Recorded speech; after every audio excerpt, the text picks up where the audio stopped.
علماء دین اس مسئلے کے بارے میں کہ عورت کانچ کی چوڑیاں پہن سکتی ہے؟ جواب: بسم اللہ الرحمن الرحیم۔ عورت کانچ کی چوڑیاں پہن سکتی ہے، بلکہ شوہر کے سنگار کی نیت سے مستحب، اور اگر والدین یا شوہر نے حکم دیا تو اب اس پر چوڑیاں پہننا واجب ہوگا۔ سیدی اعلیٰ حضرت امام احمد رضا خان علیہ رحمت الرحمان سے سوال ہوا، چوڑیاں کانچ کی عورتوں کو جائز ہیں پہننا یا ناجائز ہیں؟ تو آپ نے جواب ارشاد فرمایا، جائز ہیں، بلکہ شوہر کے لیے سنگار کی نیت سے مستحب۔ وَإِنَّمَا الْأَعْمَالُ بِالنِّيَّاتِ، یعنی اعمال کا دار و مدار نیتوں پر ہے، بلکہ شوہر یا ماں باپ کا حکم ہو تو واجب، کیونکہ والدین کی نافرمانی حرام ہونے اور میاں بیوی کے آپس کے امور میں شوہر کی اطاعت واجب ہونے کی وجہ سے۔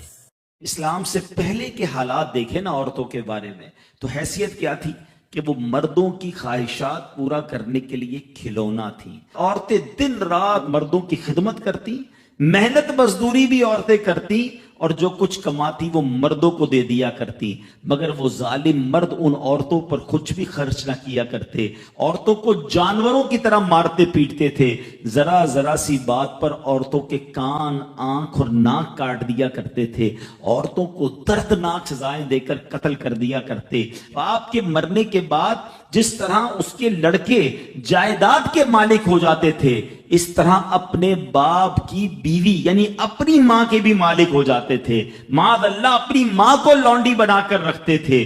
اللہ اکبر! عورتوں کو ان کے ماں باپ، بھائی بہن، شوہر کی میراث میں کوئی حصہ نہیں ملتا تھا۔ عورتیں کسی چیز کی مالک نہیں ہوتی تھی۔ عرب کے بعض قبیلوں میں تو یہ ظالمانہ دستور تھا کہ بیوہ ہو جانے کے بعد عورتوں کو گھر سے باہر نکال کر ایک چھوٹے سے تنگ اور تاریک جھونپڑے میں 1 سال کے لیے قید رکھا جاتا۔ کھانے پینے اور تمام ضرورتیں وہ اسی جھونپڑے میں پوری کیا کرتی تھی۔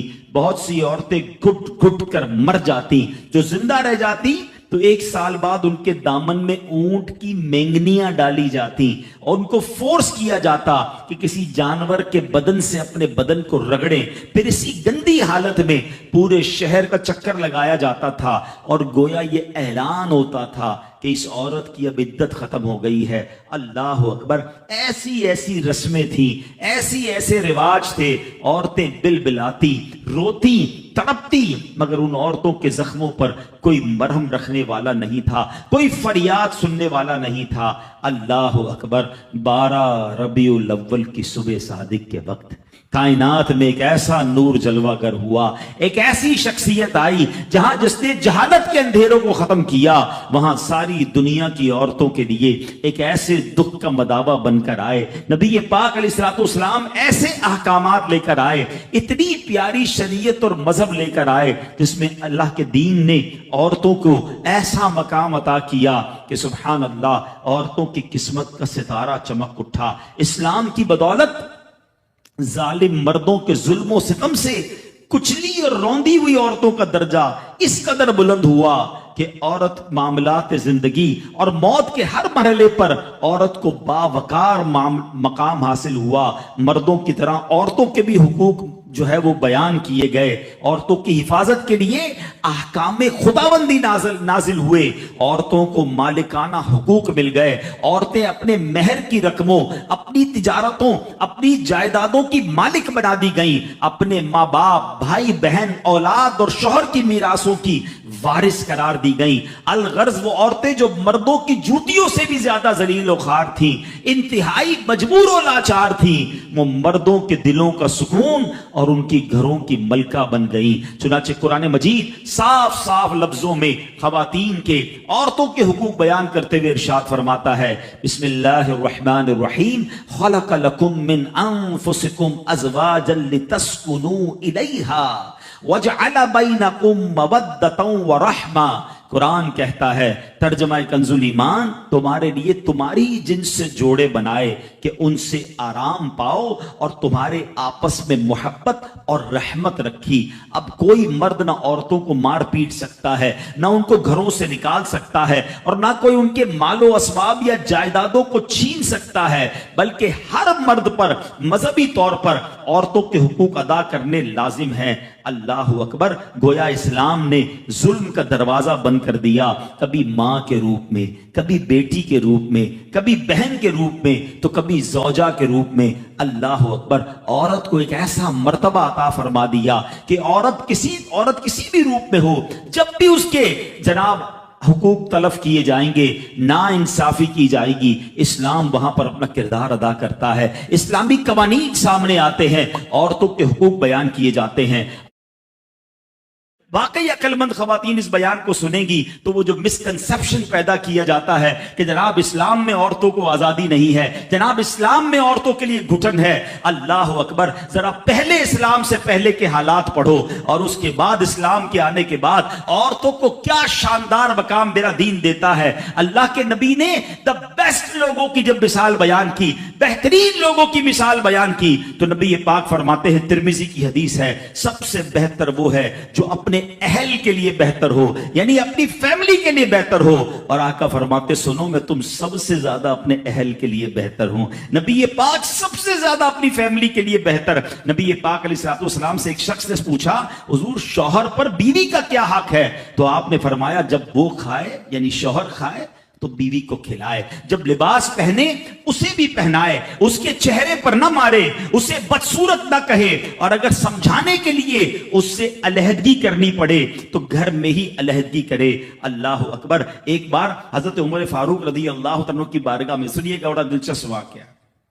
سیدنا عمر فاروق کا کتنا بڑا نام ہے، آپ کے جلال کی، آپ کی عدالت کی مثالیں دی جاتی ہیں. بڑے بڑے لوگ آپ کے سامنے تھر تھر کانپتے تھے. آپ کا گھر میں انداز کیا تھا کہ ایک شخص آیا کہ میں حضرت عمر کے پاس جاؤں اور بتاؤں میری بیوی جو ہے مجھ سے اس طرح بات کرتی ہے، اور میرا وہ انداز نہیں ہوتا جو شوہر کے سامنے ہونا چاہیے. ہوتا ہے گھروں میں، ہو جاتا ہے. تو حضرت عمر کے دروازے پر پہنچا نا، تو اندر سے اسے سیدنا عمر فاروق رضی اللہ تعالیٰ عنہ کی زوجہ ام کلثوم رضی اللہ تعالیٰ عنہ کی ناراضگی کی عالم میں گفتگو کرتے ہوئے سنا. وہ حضرت عمر سے بات کر رہی تھی.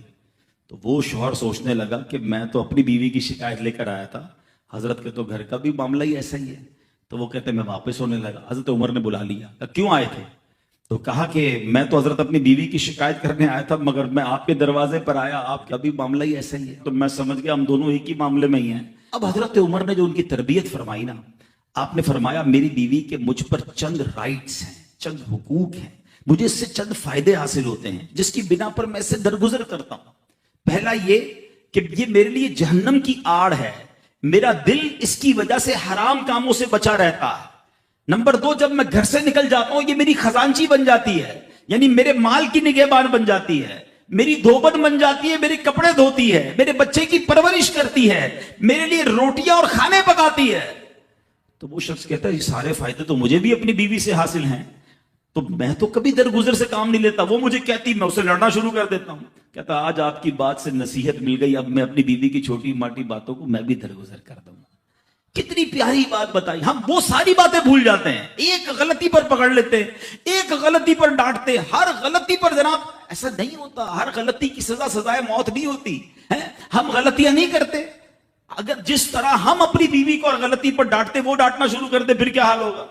تو ایسا نہ کرے. وہ بھی دل رکھتی ہے. ہم نے کسی انسان سے شادی کی ہے، کمپیوٹر سے نہیں کی، ٹھیک ہے نا. تو کمپیوٹر بھی آج کل وائرس آ جاتا ہے، تو وہ تو انسان ہے، غلطی ہو گئی، کوئی بات نہیں. تو سبحان اللہ، اتنا پیارا مذہب ہے.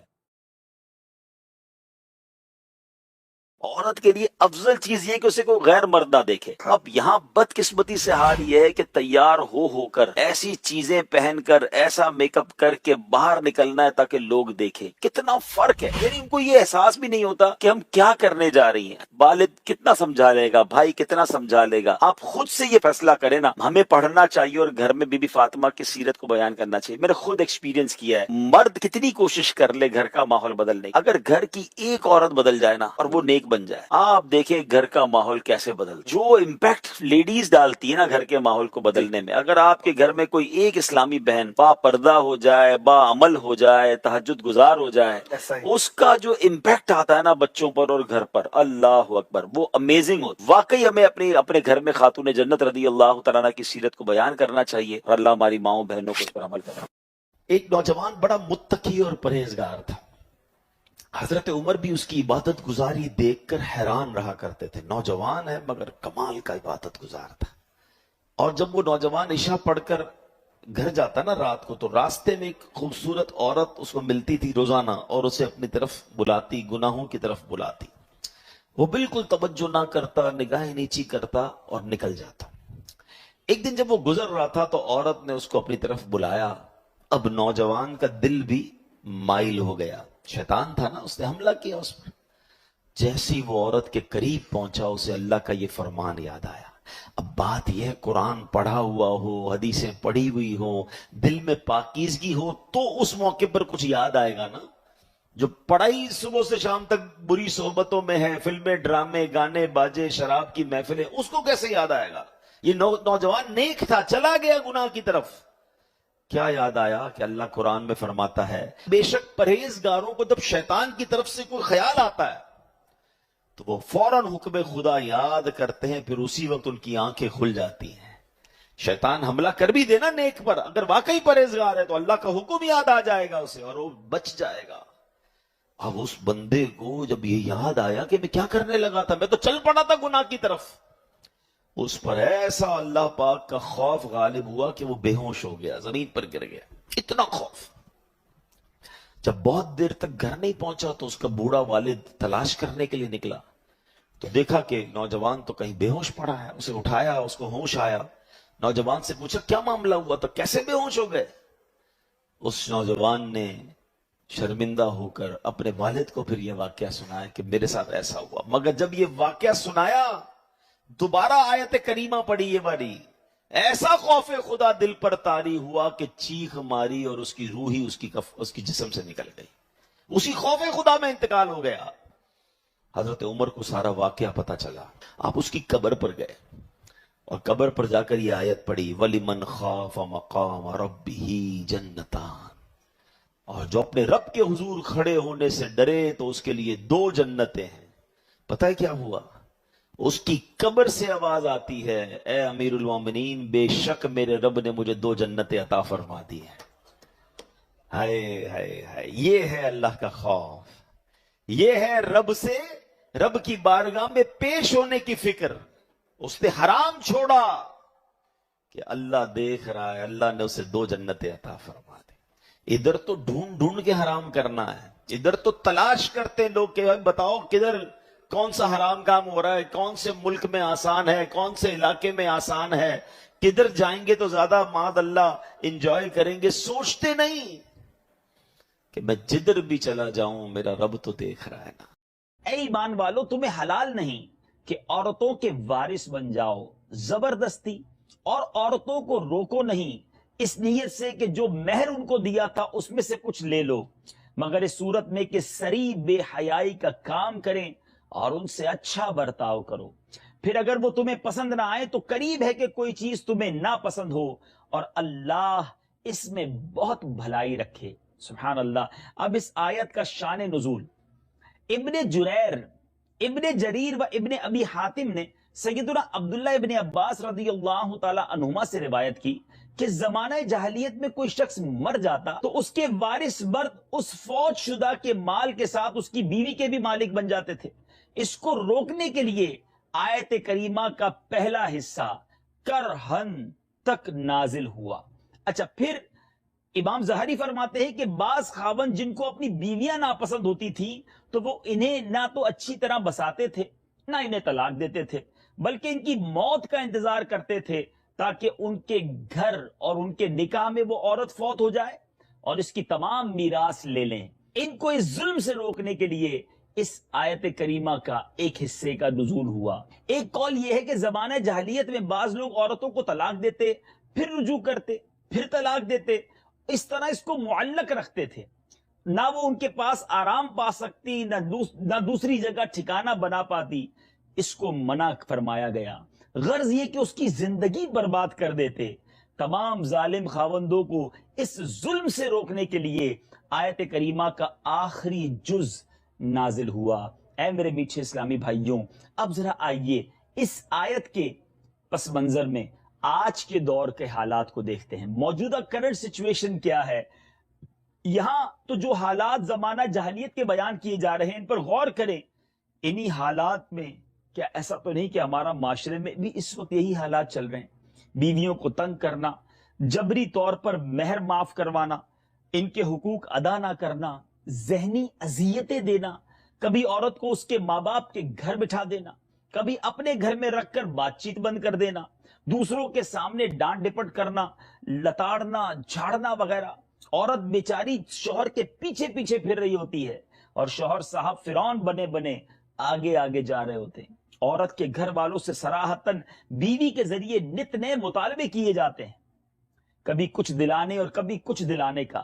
الغرض ظلم و ستم کی وہ کون سی صورت ہے جو آج ہمارے معاشرے میں نہیں پائی جا رہی؟ اللہ عز و جل کرے کہ قرآن کی یہ آیتیں ان لوگوں کو سمجھ آ جائیں اور وہ اپنی اس بری روش سے باز آ جائیں۔ نیز ان آیات کی روشنی میں وہ لوگ بھی کچھ غور کریں جو اسلام سے شرمندہ سے رہتے ہیں اور ڈھکے چھپے الفاظ میں کہتے ہیں کہ اسلام میں عورتوں پر بہت سختیاں ہیں۔ وہ دیکھیں کہ اسلام میں عورتوں پر سختیاں کی گئی ہیں یا انہیں سختیوں سے نجات دلائی گئی ہے۔ سبحان اللہ۔ اب اگلا اس آیت کا جو ایک جز ہے، عَسَىٰ أَن تَكْرَهُوا شَيْئًا، تو ہو سکتا ہے کوئی چیز تمہیں ناپسند ہو۔ گھروں کو امن کا گہوارہ بنانے کے لیے ایک بہت عمدہ نفسیاتی طریقہ بیان کیا جا رہا۔ بیوی کے حوالے سے فرمایا گیا کہ اگر بد خلقی یا صورت اچھی نہ ہونے کی وجہ سے عورت تمہیں پسند نہ ہو تو صبر کرو اور بیوی کو طلاق دینے میں جلدی نہ کرو، کیونکہ ممکن ہے کہ اللہ تعالیٰ اسی بیوی سے تمہیں ایسی اولاد دے جو نیک اور فرما بردار ہو، بڑھاپے کی بے کسی میں تمہارا سہارا بنے۔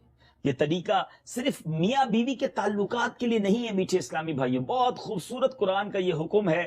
اگر ہم پازیٹیو سوچنا شروع کر دیں تو زندگی آسان ہو جائے گی۔ مثال کے طور پہ زندگی کے ہزاروں معاملات میں اس پازیٹیونیس کو، اس مثبت طریقے کو اگر ہم امپلیمنٹ کر دیں، شامل کر لیں اپنی زندگی میں، تو زندگی کتنی آسان ہو سکتی ہے۔ مثال کے طور پہ کہ اگر کسی کی بیوی بدصورت ہے لیکن اس سے آدمی کو نیک اولاد حاصل ہے، یہاں اگر بدصورتی کو گوارا کر لے تو اس کی زندگی امن سے گزرے گی، لیکن اگر طلاق دے دے تو بعض اوقات نتیجہ یہ نکلتا ہے کہ بیوی تو چھوٹ جائے گی مگر بچے بھی چھوٹ جائیں گے۔ ساری زندگی ایسی تکلیفوں اور اذیتوں میں گزرتی ہے، اولاد کے حصول کی جنگ چل رہی ہوتی ہے، حقوق کی لڑائی میں ذرا بندہ مصروف ہو جاتا ہے کہ پھر زندگی کوئی اور کام کی نہیں رہتی۔ یوں ہی میرے میٹھے اسلامی بھائیوں، بعض اوقات کسی ڈپارٹمنٹ میں، کسی ادارے میں، کسی آفس میں ایسا بندہ رکھا ہوتا ہے جو بندہ کسی وجہ سے پسند نہیں آ رہا ہوتا مگر اس کی وجہ سے سارا نظام چل رہا ہوتا ہے۔ تو ہمیں کوئی چیز پسند نہیں ہے لیکن نظام کے لیے وہ ضروری ہے تو اسے چلنے دیا جائے، اور اگر اپنی ناپسندیدگی کو فیصلہ کر دیا، فارغ کر دیا، تو بعض اوقات پورے آفس کا، پورے ادارے کا نظام بیٹھ جاتا ہے۔ تو بہرحال میرے میٹھے اسلامی بھائیوں، ایسی جگہوں پر فوائد کو دیکھتے ہوئے چھوٹی موٹی باتوں کو برداشت ہی کر لینا چاہیے۔ دو مثالیں پیش کی ہیں، اگر یہ ساری زندگی کے معاملات کو ان مثالوں کو رکھ کر، قرآن کی اس آیت کے جز کو سامنے رکھ کر اگر ہم آگے چلیں، زندگی کو لے کر آگے چلیں، تو چھوٹی چھوٹی باتوں پر تعلقات ختم نہیں کیے جاتے، معاملات اینڈ نہیں کیے جاتے۔ برداشت کرنے کی عادت ہو، کیا پتہ اسی میں میرے لیے بہتری ہو، اس کو جس کو میں ناپسند کر رہا ہوں آج اس سے دور تو ہو جاؤں گا، ہو سکتا ہے اس سے زیادہ کوئی ناپسند میرے پھر سامنے آ کر کھڑا ہو جائے۔ تو بہرحال اگر مثبت سوچ ہوگی تو زندگی آسان ہو جائے گی۔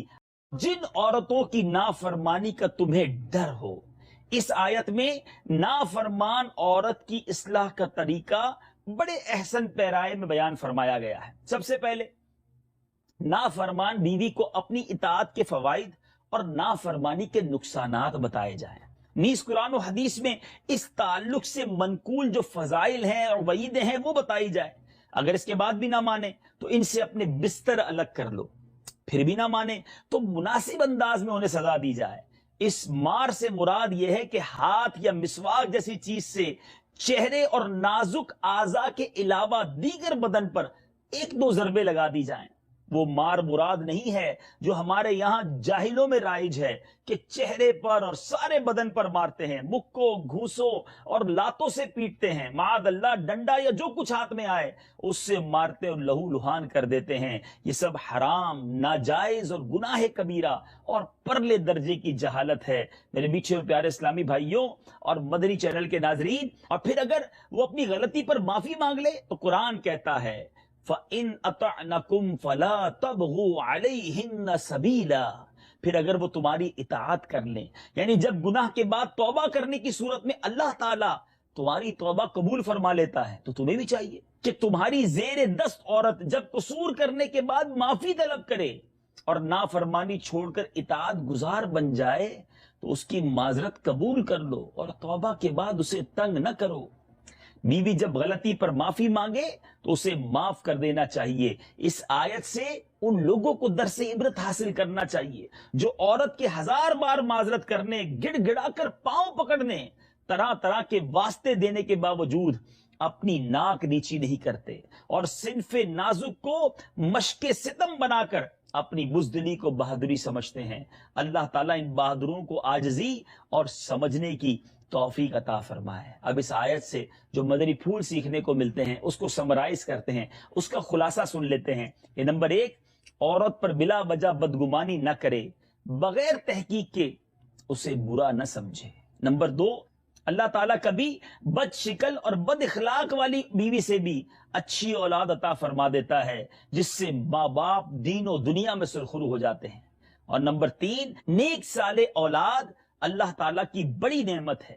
جسے اچھی اولاد ملی اسے دونوں جہان کی خیر مل گئی. اللہ تبارک و تعالیٰ ہمیں اور آپ کو ماں باپ کی مغفرت کروانے والی اولاد عطا فرمائے, ہمارے گھروں کو امن کا گہوارہ بنائے.